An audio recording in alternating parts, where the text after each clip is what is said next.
What's up, guys? So today we're going to be doing the long-awaited Iron Maiden tier list. This is a video that I want to do for a pretty substantial time, uh, because I was always listening to Iron Maiden. Like they were part of my childhood. I listened to them when I was growing up, and I only knew like the basic stuff. I had the greatest hits and a few albums like A Matter of Life and Death and Fear of the Dark, but I never really, went through their entire discography and let's say analyzed the entire thing and concluded what was trash, what was good, what was a masterpiece. And, you know, so for the past few months, I've been listening to Iron Maiden a lot. And I just wanted to finalize, make a verdict, see, what's bopping, what's trash, if it's all right, if it's overrated, if, they could have just not released that, like with some albums. But yeah, let's just get into it. So we're starting off with 1980 here. It's Iron Maiden, the debut album. After listening to this album, like I say 5 times in the past week, um, I can't really say it's a strong album because, of course, it has Phantom of the Opera, which is an amazing song, but that's like 1 out of 9 songs, and the other 9 songs, it's like there's something to it, but it's just not enough, like the progression. It's still not completely there for Iron Maiden, since they're like, in my opinion, some like sort of fusion between metal, prog, uh, like music and hard rock from the 70s and 80s, obviously. And this album was just like, it's just not playing to their strengths, which uh, I don't know. It's, in my opinion, this is like, I won't say an overrated album, but I'm just not feeling it. I just feel like there's too much hype for this album. So considering, Phantom of the Opera and, I'll say Running Free's all right.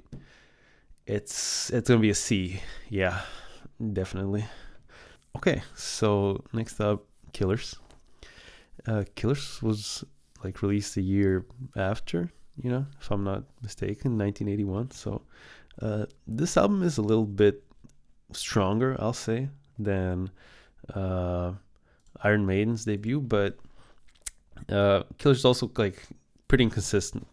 It has like, in my opinion, maybe 3 good songs, and those 3 are Red Child, Killers, and basically Genghis Khan. Their songs are, like Twilight Zone or Purgatory. Like I can listen to that, but it's kind of a drag. And Murders in Rue Morgue, it's like whatever. I don't care about it. I think this album was, Paul Diano was obviously on this album, like, on the first one. And honestly, I like some of his performances even more than Bruce Dickinson's, but Paul Diano is horribly inconsistent, and I just feel like the best songs that were on those albums had nothing to do with Paul Diano's writing or anything. Since, in my opinion, like the most of the newer Paul Diano stuff is just some blatant Judas Priest ripoff. It's he's not even trying to mask it. It's really, really offensive, and I can't believe he's getting away with it. People are like, yeah, that's cool, like whatever. But Killers, I'll have to put it in C as well. It's all right, but maybe a B. But yeah, this is a B. This is a B. Yeah, I'm sorry. I'm not. I gotta be real here. There's 3 good songs. That's something. Okay, so now we're going to Bruce Dickinson territory. This is 1982 and Number of the Beast. Number of the Beast was like, in my opinion, one of the better albums. It like has a pretty good runtime, considering like there's enough hype songs to keep you hyped, and then there's like something that's chill or laid back, but then hits you again. I'd say like Invaders and Number of the Beast, obviously, Run to the Hills, Hallowed Be Thy Name, and Children of Them. It's like all good songs. And there's like these few like weaker cuts like Gangland or The Prisoner, but like all in all, it's a good album. One of the better ones that Iron Maiden has made, and it's an A-tier album, in my opinion. Very strong, considering the consistency of Iron Maiden. Okay, next up, Peace of Mind. Peace of Mind was like 1983. It's like basically had a good run, like Iron Maiden just had an amazing 4 years back then in the 80s. So Peace of Mind is it's not that good. I'm just gonna say it. Like, obviously it has The Trooper, which is one of my favorite Iron Maiden songs, and Flight of the Icarus, which is also fucking amazing. Eagles Dare, Where Eagles Dare is also pretty good, but the rest of the songs, it's like 9 songs in total. That's like pretty weak, So there's like 3 good songs on this album, and never really cared for it that much. I just open it up, listen to Flight and Trooper. That's it. So Where Eagles Dare is like, it's an alright track, but it would be the track that I would listen to if I'd listened to this album in an entirety, if I didn't skip through it, right? But yeah, this album, I'll give it a that's a very rough B, but I'm more leaning towards the C, but I gotta give it a B because it's like The Trooper and Flight is here, which are legendary tracks, so getting in the B category. So next up, it's Power Slave. Power Slave, also one of their stronger albums. Like, I love this artwork. I think it's one of their better like album covers. In general, their art is amazing. Like, whoever does it, good job. But this album is pretty strong. Like, it has 2 Minutes to Midnight, Rhyme of the Ancient Mariner, Power Slave's good, Ace High is alright. The Duelist, alright, but our songs aren't that strong.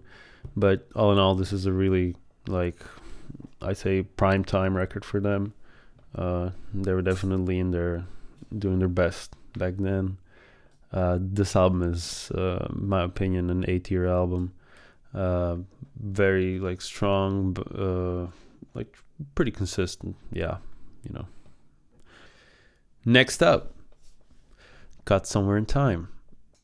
This album is not one of my favorites. I'm just gonna say it right now. This album, upon first listening, I was very, very bored. I felt like Wasted Years was just the overhyped like anthem that carried this album, which Wasted Years is an alright track, but it's not for me. I feel like it's just, I don't like the chorus on it, and I feel like it has a strong verse, intro, and riffing, but I just don't care for that chorus, and I don't know. I guess maybe it grows on me in the future, but like right now, I don't really like it. Cut Somewhere in Time, in my opinion, the best track on the album. Deja Vu, also pretty fucking strong. Alexander the Great, also pretty good. This album, I thought, we could give it a, I'll say it's a C. It's obviously not horrible. I wouldn't say it's a stronger album. My opinion, has like 2 or 3 good tracks. But maybe, Cut Somewhere in Time. Yeah, it's a C in my opinion. Yeah. Sorry, don't kill me. Okay. Seventh Son of Seventh Son. This album. Now, what could we say about this album? Yeah, don't like it. That's it. Seventh Son of Seventh Son. The song, super annoying in my opinion. Just can't stand it. Other tracks on the album, like Moonchild, that was alright. Or the Clairvoyant, if that's how you pronounce it. But um, I don't know. Kind of weak. I think they fell off a little bit on this album. Like they definitely came back uh, with Fear of the Dark, obviously, but this album just nah. Uh, you know, uh, I can't say it's D tier album, but we'll have to, you know, we'll have to put it in the C tier. But it's like a very, very thin line. If I was able to put it like in the middle, I'd put it in the middle between D and C. But yeah, pretty weak album. Just nah. Okay.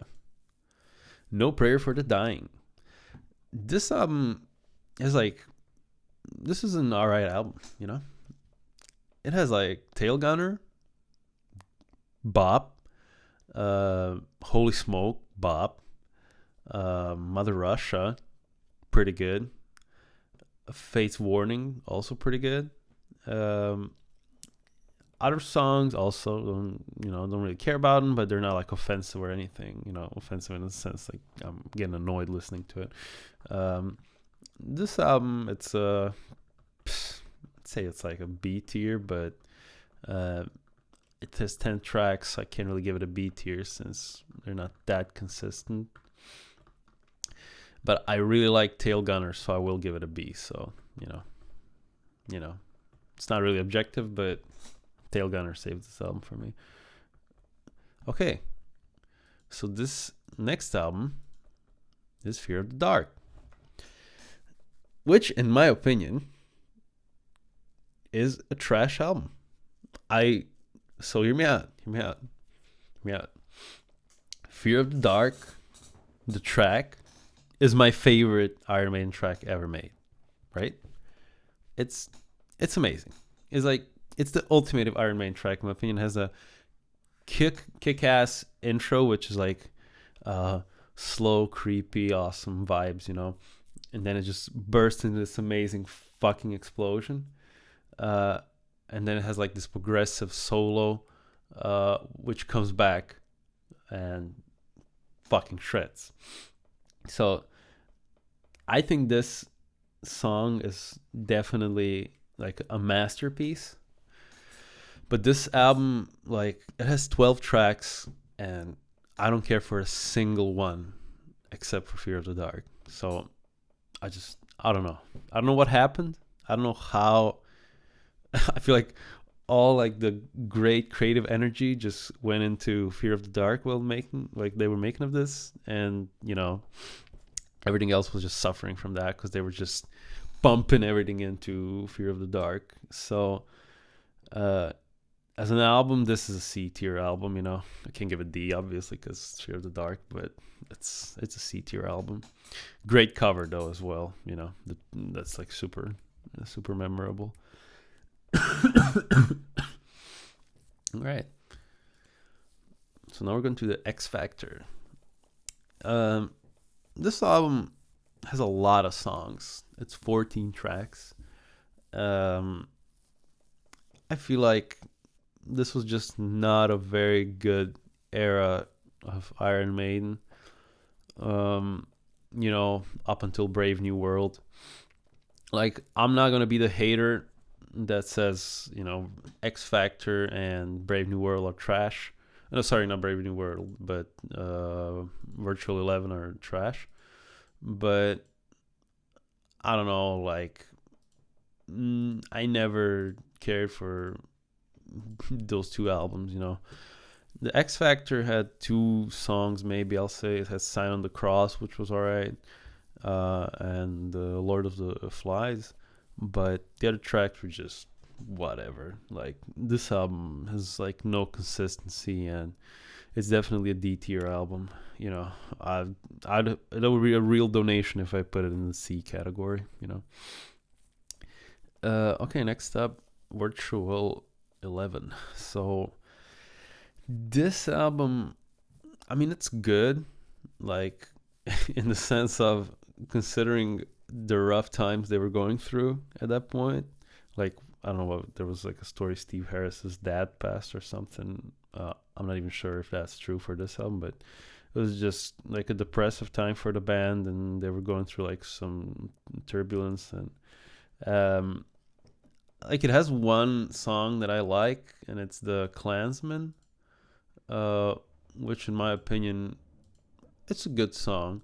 At first, I didn't really feel it, but then I realized it's actually all right. Um, so I can't really say this album is complete garbage, but then I have to look at it objectively, and it's only like one good song on it. So this sadly is a D tier album. It's it's almost C, but nah, it's a D tier album. Next up is Brave New World. So this album was like kind of a bit of their comeback. Like, I like the vibes on this album. It was like way more epic and gassed. It was like this, like they went into this orchestra mindset where it was like a huge sound, and Bruce Dickinson was singing like very dramatically in huge open sounds. I thought this was an alright album. Not one of my favorites, but it's definitely a good album. It has like obviously Brave New World and Blood Brothers. It's two good songs. Fallen Angel, The Nomad's alright, but it's. I'll say this is a B tier album. Yeah, it's good, but nothing too crazy. Not too crazy about it. Next up is Dance of Death. Dance of Death. It's trash. Yeah, this album sucks. I'm sorry.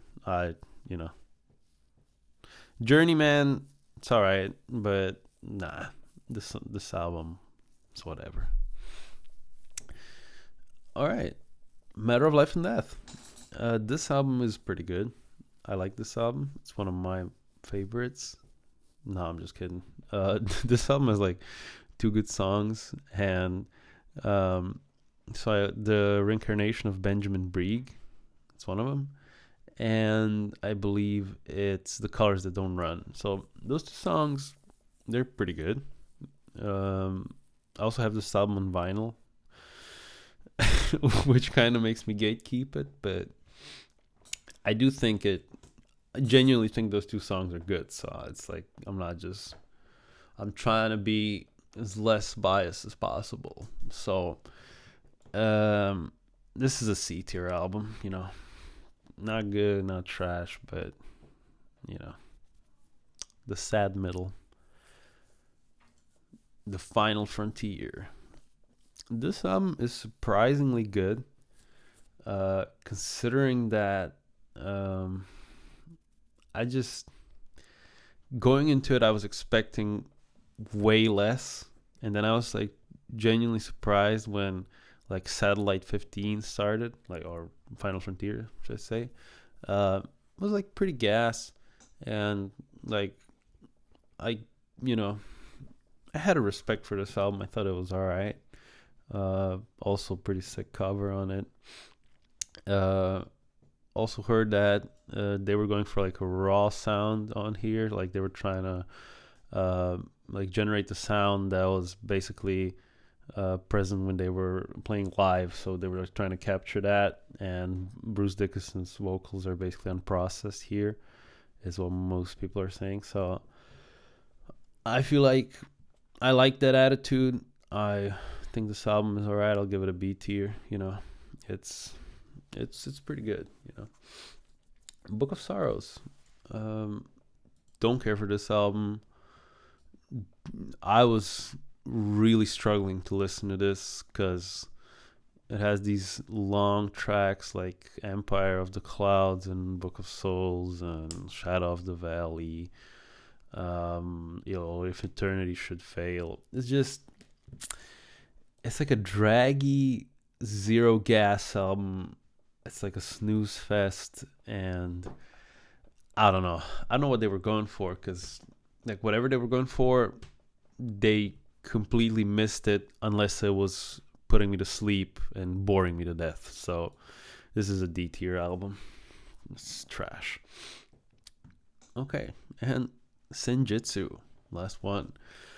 Um, this album, while not absolutely horrible, is not good either. Like, I like the track Senjutsu. I absolutely hate the writing on the wall. It's such an annoying chorus. I want to strangle it. You know, when he's singing it, I have to skip this track. Like if I'm doing the dishes and I have my like earbuds in, and this track comes on shuffle random and he starts singing the writing on the wall, I just I just have to like pop him instantly stop this. Senjutsu. So this the Senjutsu. So I think this is like how do I describe this?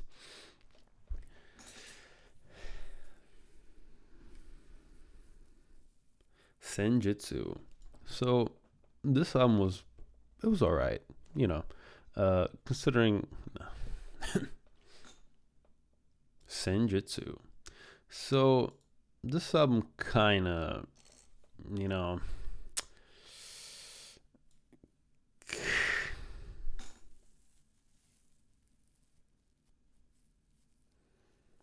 Senjutsu. So this is the newest album, and I just I hate the direction that they're going in, since it's like they're doing these super long tracks with a lot of progression in them, but it's not necessarily like good progression. It's mostly like them not really figuring out where they want to go, and it's like miscommunication. It's like basically the equivalent of listening to a bunch of different conversations while they're sitting at a main square somewhere, and you don't know what this guy's saying or this guy's referencing, or if they understand each other. This guy's talking in Polish. One guy is like sleeping on the floor. It's just I don't get, how do you stand in a rehearsal room with your friends playing instruments, hopefully having fun, which I'd say there clearly was zero off here, since this album is just horrible. Like, there's like a few good moments on it, which, you know, I have to respect, like, out of a musical perspective. Like, they had some, like, few moments where it would all come together, but all in all, this album just is super hard to listen to, boring. Sadly, like, it had the same fate as most great covered albums, like cover in the sense like it has a sick album artwork. It just flopped. It's just trash. Like, I'm sorry. This is a D tier album. I hate it. Hate it. Yeah. So here's our list. Now you will notice there's no S tier album. Why is that? That is because Iron Maiden has no S tier albums. They're just painfully inconsistent, have some really fucking sick songs, and then just fuck it up. It's like either there's shit songs on the album that shouldn't be there. They have a good song and then they ruin it by doing some weird progression, which is like completely out of the fucking blue, like hits you out of nowhere. You're just wondering what the fuck happened. Like, where did they just make this song and then someone came into the recording booth and he was like, hey man, I just made this CD E progression and I think you should totally put it in. And then Steve Harris was like, no man, I got this A minor C F G D minor progression which I want to fit in here. And then Bruce Dickinson was like, no man, but I like G C F. Like, it sucks. That's it. You know, it's just, I hate that that's how it is, but that's how it is, and I don't think it's ever gonna change. So, uh, I know I would be really happy if they did change it, and they proved me wrong, and they made an S tier album which could stand here, nice on top. But I just don't see it happening, honestly. Um, Very unfortunate that's how it is, but that's just how it is. Um, yeah, that's about it.